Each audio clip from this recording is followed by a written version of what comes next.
te partage mon dialogue intérieur du jour au sujet de l'opposition. On peut voir sur les plateaux télévisés, quand il s'agit de politique, de géopolitique, la seule manière de s'exprimer, c'est le débat.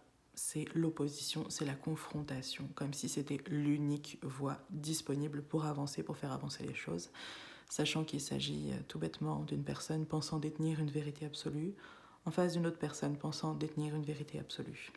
Est-ce qu'on peut avancer de cette manière? Certainement pas. On est dans l'illusion d'œuvrer pour quelque chose alors qu'il ne se passe concrètement absolument rien.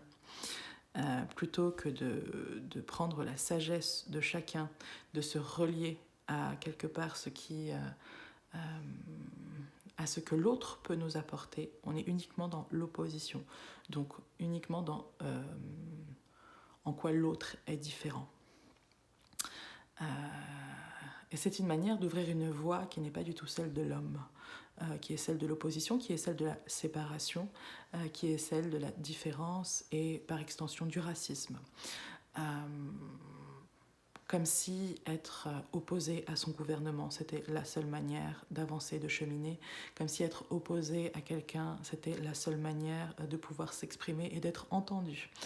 Donc c'est une manière ici, une invitation à se relier à l'autre, parfois dans sa différence et plus facilement en tout cas dans ce que l'autre a en commun, porte en commun avec soi. Parce qu'il existe une autre voie que celle de l'opposition et du débat qui est absolument stérile. Il existe un chemin où l'homme apporte sa voix à la voix d'autres hommes. Il ne s'agit pas ici de penser détenir une vérité absolue, mais d'apporter sa voix et de porter sa voix et sa sagesse à celle d'autres êtres humains, tout simplement. C'est créer ensemble, choisir ensemble. Chacun a un don, un talent. Et quand il s'exprime depuis cet espace-là, il crée beaucoup plus grand pour le collectif.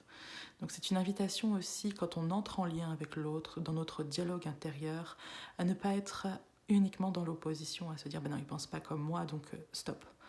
Ok, qu'est-ce qui me relie à cette personne en fait? Au-delà de ce que nous pensons, au-delà de ce que nous croyons être sur le moment en fait. À quel point notre dialogue intérieur nous pousse soit vers la séparation, vers cette illusion de la séparation, soit vers cette conscientisation que nous sommes unité. Donc c'est une invitation à se relier à l'autre, au-delà de ce que nous pensons être vrai, au-delà du mental, mais plutôt en reconnaissant l'autre comme étant une essence du tout, de l'unité.